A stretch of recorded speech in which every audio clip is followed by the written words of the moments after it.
kati ayagala okutegera obulungi Qur'ani eyo byerimu geno ddeyo labe ebyafa by'omubaka alayhi salatu wassalam.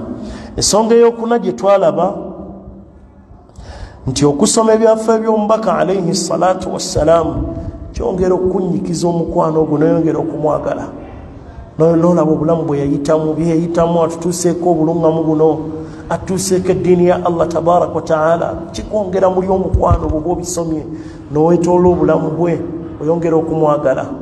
Twalaba nti waliwo abantu abaali batamwagala nga bamwogerako ebigambo naye agenda otutuuka waali kumutunulako obutunuzi n'embeera byeyamulaba ng'akolaawo n'atuuka nga ku nsi teriyo gwayagala nga nabbi. Omu ku bo kyekyafa ekya sahabi omulungi Amr ibn al-As,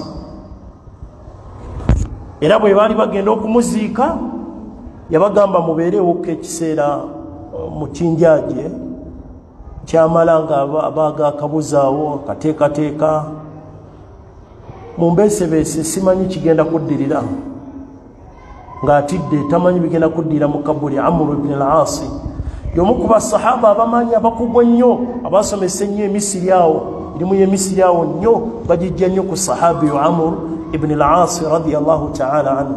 Naye olwaki yabanyumiza yenvuddewe kuba bwe yali yeeraliikiridde mu kabuli gy'alaga mutabani we naye yaliwo n'amugamba yidda bagoli sahabi wa nabbi olina kino ne kino n'abagamba obulamu bwange mpise mu mbeera ssatu naye kati simanyi kikiddako. Embeera eyasooka yembeera gye yalimu nga tannasiramuka. Yagamba nali ku nsi kuno nga sina ekitonde kyenkyawa kyestaagala nga mubaka wa Allah, nga ndoza n'okumuwulira nga bamwogeddeko ng'awanda n'okuwanda eri, ng'era yeegomba kumusanga amutte. Amr ibn al-As oyo naye agamba kale singa nafiira mu mbeera eyo naalibadde ngenda mu muliro. N'agamba embeera ey'okubiri embeera gye yalimu awo nga ku nsi kuno teriyo gwayagala nga mubaka, kuba bwe yajja n'atuukako ewa nabbi sallallahu alaihi wasallama n'amwagala.